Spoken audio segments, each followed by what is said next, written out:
What is going on, guys? QualityXA here today, and today I'm bringing you guys a brand new video on Destiny 2. Now today specifically we're going to be talking about all of the news what has been rounded up this week, specifically talking about Iron Banner as well as sticking with the social media accounts of some of the developers for Destiny 2.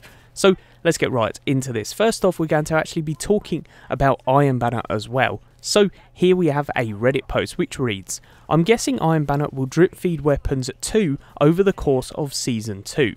At least make this next Iron Banner Mayhem so we have a reason to play." Now he did actually get a reply from DMG and it says, "While there are plans to bring back Mayhem back to the Crucible in Season 3, this cannot be applied to Iron Banner at the end of this month. We still need to fix the Nova Bomb issue among other work to bring the playlist back to rotation. Next week we'll outline the reward structure for Iron Banner. I'm currently getting info together from the team to make sure we properly set expectations. Cheers." So he did actually get a reply, like I said, and this reply does look validation as if they are actually going to try and sort this Iron Banner to an extent where we actually get the weapons all at once. If it is drip feeding, I'm going to be thoroughly disappointed if they do follow through with the same thing what they did with the faction rallies. I honestly believe it was Bungie's worst event, purely because we're supposed to be getting a load of new cool weapons, some stuff that we can use and something to spice up the game again. But unfortunately we only got a few weapons from the loot pool that we were supposed to get.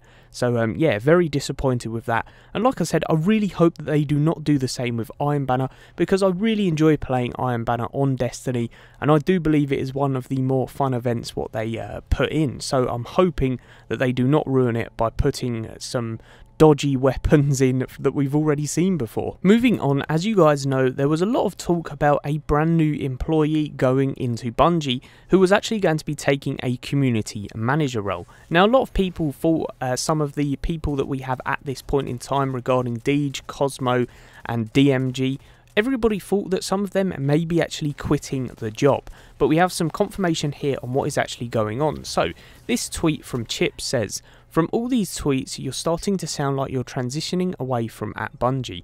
Are you on your way to a new job?" And Deej replies with this, "I've been at Bungie for 7 years, with no signs of stepping away anytime soon. Day to day, I'm working more to evolve our customer service and communications. That takes me one step away from the very front lines of the community. So I'm being succeeded by better, newer blood."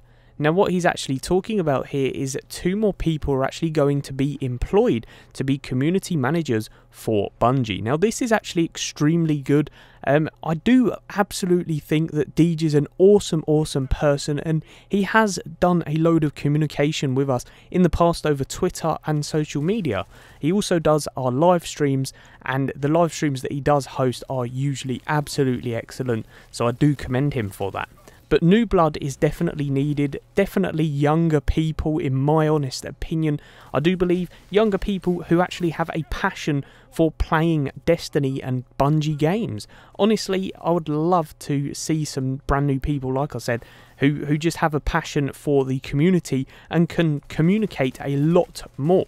But we'll just have to wait and see, and let me know your thoughts on that in that comment section below. Like I said, I do commend Deej. He is an awesome person, but they definitely do need some new community managers. Next up, we're actually going to be talking about some of the Bungie communication issues what have lacked in recent times. Recently, they've actually been pretty good on Twitter communicating with the community, but this is the post on Reddit. "Fortnite developers openly responding to community identified bugs within hours of posting. Bungie, please let your team talk with us." And he got a reply from DMG saying, "We do have a process in place for this. Bungie.net #help forums. The player support team actively investigates player reports of issues, forwarding information to appropriate teams for fixes and such.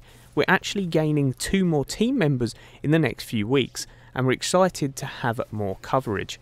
That said, when issues are identified and confirmed, further findings are collected and published through the WhatsApp doc, with various @Bungie help tweets to spread awareness.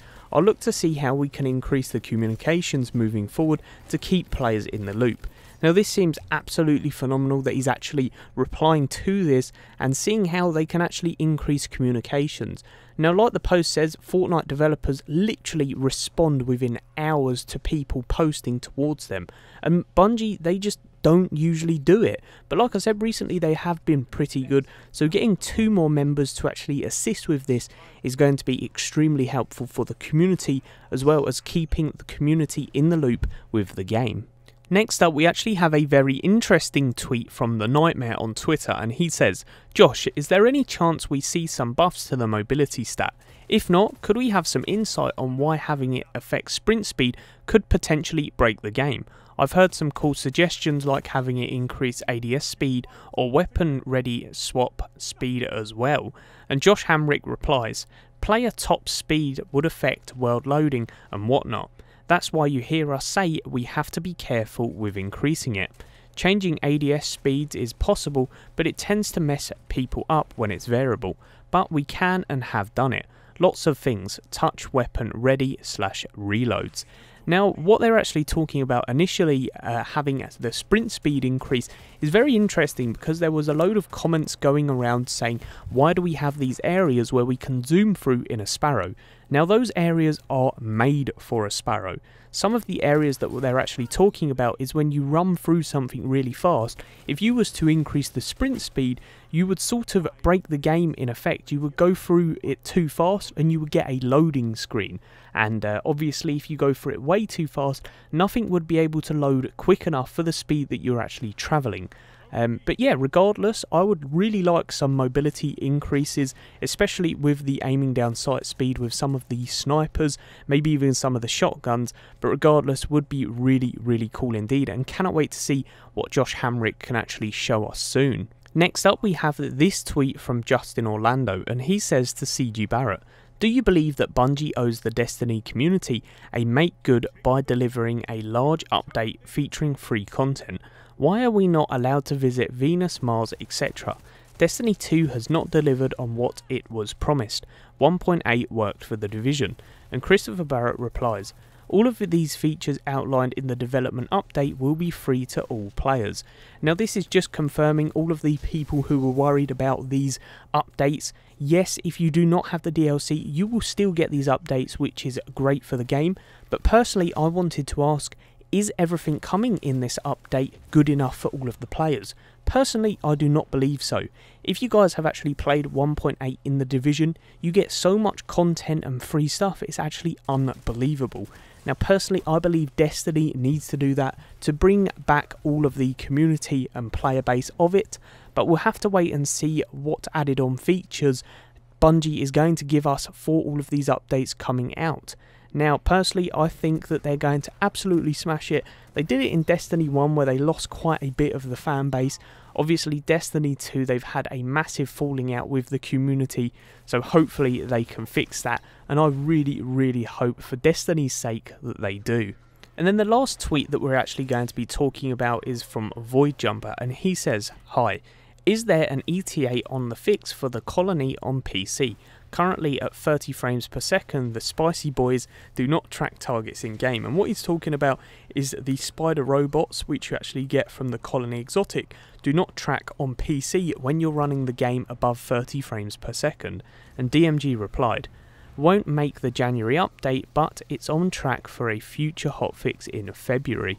So really good that they're actually going to be fixing that. I personally have used this on PC, and let me tell you, if you guys are running above that, it's just pointless using it. You're basically using half an exotic, and yeah, it's not the greatest at this point in time. And then last but not least, guys, I did pick up this article, which is actually a financial article about Destiny 2, explaining how it's actually going to be hurt financial-wise and revenue-wise with all of the player drop-off, as well as less viewers and all of the microtransaction stuff which is currently going on. So, it says player interest in Activision Blizzard's Destiny 2 is dropping, which will hurt the game's publisher add-on revenue this year, one Wall Street firm predicts.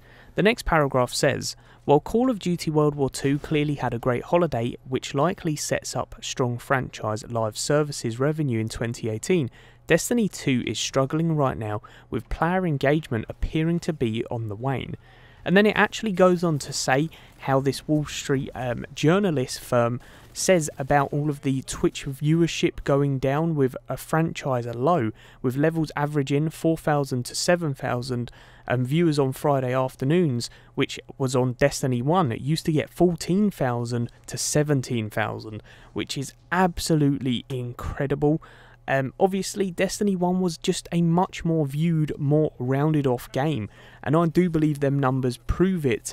And yeah, really, really unbelievable. They do actually have this list as well, which says why it's sort of failing, like their opinions, and it says design decisions were made to make Destiny 2 a less engaging and less distinctive game than Destiny 1.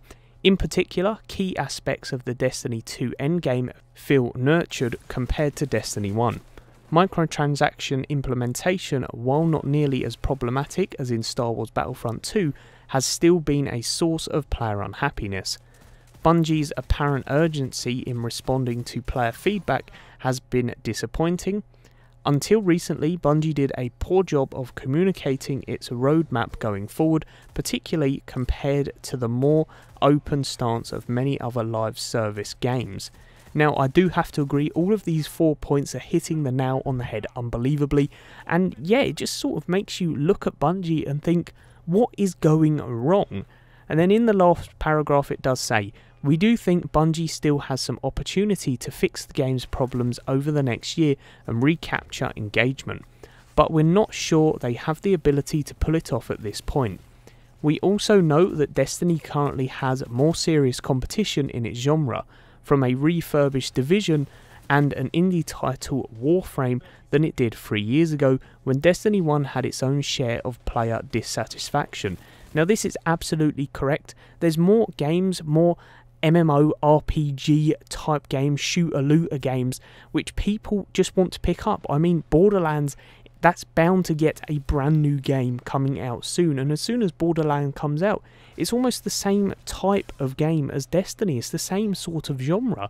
You go around killing stuff and you get awesome loot, and I do believe when that comes out there is going to be a load of Destiny players that jump on that, similar to the way they did on the Division, and also how it's going to happen when Anthem actually releases as well.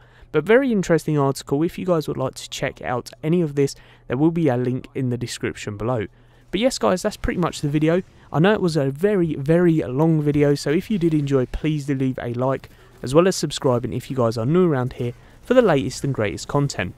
But as always, peace out, and I hope you enjoyed.